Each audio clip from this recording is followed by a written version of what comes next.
So the England team has been announced. Now, I don't know about you, but I was pretty excited to see which team Steve Borthwick was going to pick. Some players were coming in with real nice form. Were they going to be involved because they didn't have test experience yet, or were they not? Now, he's shown his cards. So let's go through it. Let's start with a forward pack. Now, the biggest thing that stands out for me straight away is line out. Now, is it a telltale sign of what England are going to do? They've obviously gone with both Curry brothers, which actually I love to see, and Ben Earl at number 8.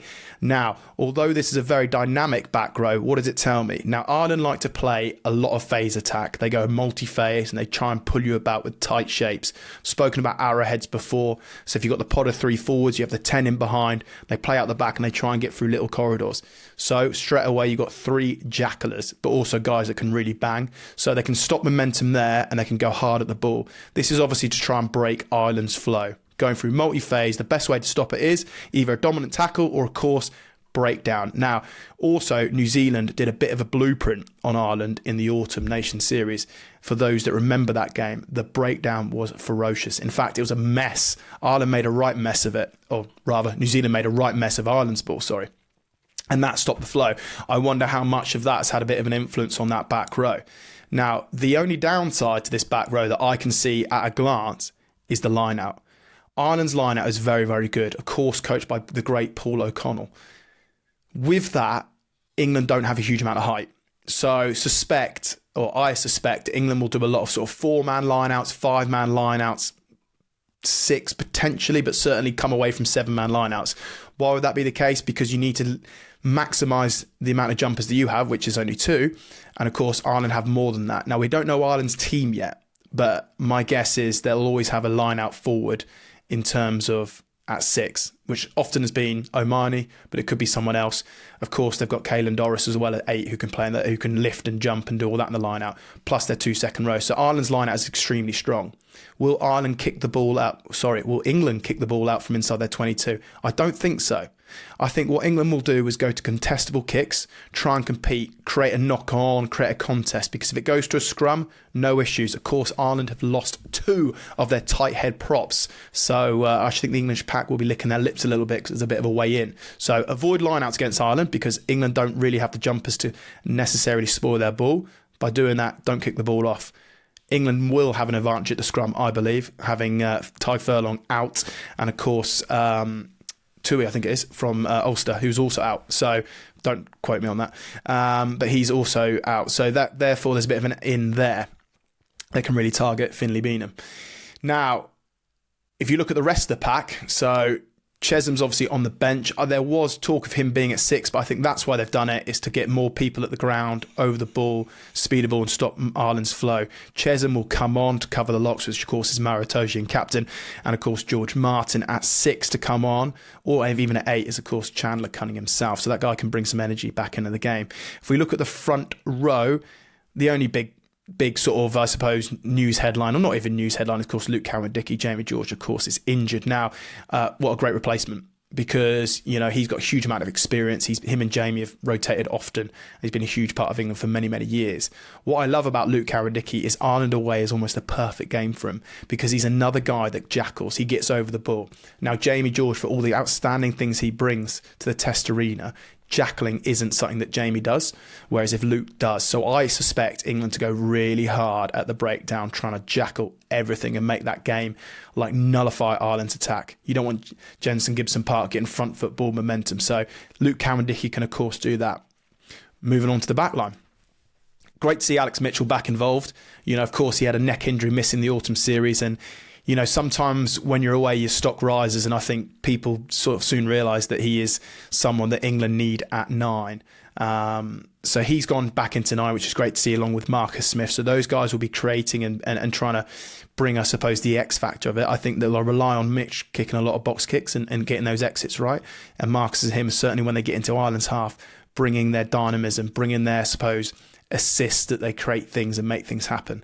Centre pairing is the same as the autumn. Ollie Lawrence and Henry Slade.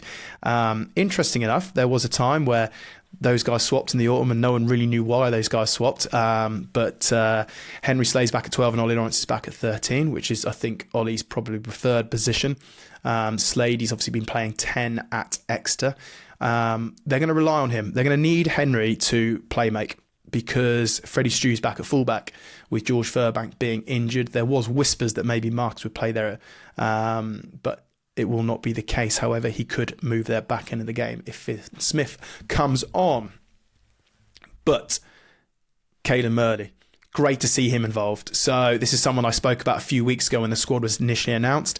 I wasn't sure whether he'd be given a go, but I really, really like this guy. I've liked him for a long, long time.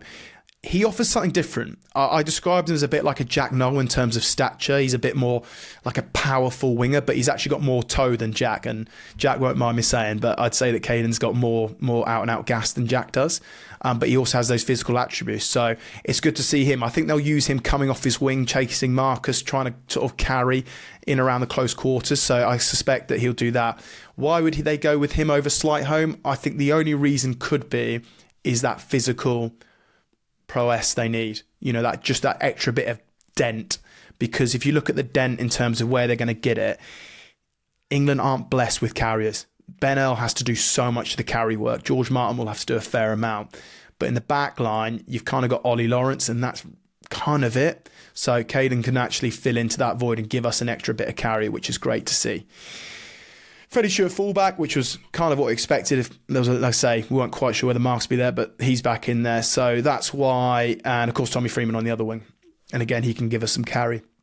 Suspect Caelan and Tommy some lineouts. When England do have lineouts, and I've said before, I think they'll go to shorter lineouts, sort of 5+1 lineouts, where Ben Earl's the insert. So as the lineout comes down, he almost engages. Looks like England are going to maul. He'll break away from that and then use these wingers into these little seams, because if you imagine a line out, team have to be 10 metres back from that line out, and often the biggest area where you can get momentum is in between that seam of the back of the line out and where that 10 metres start and that first defender there. So suspect those wingers to come flying down there with some little bit of moves, because I think England will come away from that line out with the shorter variations. Then if we move on to the bench, the big headlines at the bench, 6-2 split. So, start with the backs. Randall and Finn Smith are your back division. Now, is there a risk to this? There's always a risk to a 6-2, because if you lose a back early, if you lose a midfielder, what does then that do? If England were to lose a midfielder early on, then I don't know what the rejig looks like. Do they put Finn Smith at 10? Do they put Marks at fullback? Freddie goes to wing, and then do you put Freeman at 13? That's probably likely. That's a lot of jigging around. Now, I remember England doing this in the autumn, and I made the same point again. That's a lot of movement to lose one player. But we do not wish that to happen. But that could be a scenario, but we don't wish it. Great to see. There's one guy in particular that when I loaded up this team sheet, that I was like, thank goodness for that. And that, of course, is Tom Willis. I think this guy's been in fine form for a long time now. But he's been in terrific form with Saracens. In the autumn, I thought it was a really harsh omission not having him in the squad. I think he played brilliantly for Saracens. He's then obviously almost fueled that, and leading up to Six Nations, again, he's been in top form. But it was one of them. Is he going to make the squad? He made the squad, and then it was like, is he actually going to give him a go? Now, I'm really pleased to see him involved. So Chandler Cunningham South coming on with Tom Willis. I like that. We've got some carry back end of the game. You add in that carry with the speed of ball that Harry Randall can bring. Starting to look pretty good back end of the game. Just got to make sure we're in the game. Theo Dan comes on as hooker, which was to be suspected. Finn Baxter gets another go. And Joe Hayes, of course, Leicester teammate. So good to see him involved. If you look at those replacement front rowers, they're the only thing that's, I would say, a little bit going to the Aviva, going against Ireland. Now, Ireland got injuries, but that's a young front row. That's a really young front row.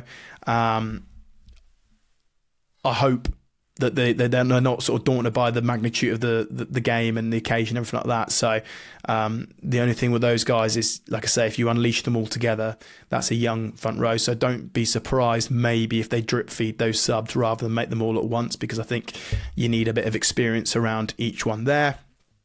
And finally, Ollie Chesham coming on, which I think I've already mentioned, to be fair. So all in all, pretty strong. I like it.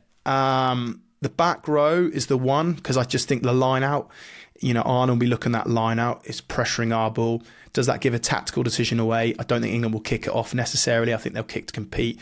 If they create a knock-on, no dramas, they'll go to a scrum. Great to see Caelan Murley involved. Fantastic to see Tom Willis get the reward he deserves. I really hope they give him a really good amount of minutes. And all in all, pretty good. I mean, there was talk with George Ford be involved, not involved this week with his experience. So let's see how we go. So there we go. There's my sort of snapshot take of the team. Best of luck, lads. I can't wait to see you get out there and rip in at the Aviva. What change would you have? Are you happy with the team? Are you like me? Some great people to be involved. Has anyone missed out? Comment below and get involved. Now, myself and Coley are back tomorrow with our guide to Dublin. And on Friday, we'll be doing the weekend's preview game with, of course, Anthony Watson, the extension of the podcast. Comment below with any questions you have for me and Ant ahead of the weekend. So please like and subscribe. There'll be so many of these videos throughout the Six Nations. You wouldn't want to miss them. So subscribe and you'll always be notified. Thank you very much.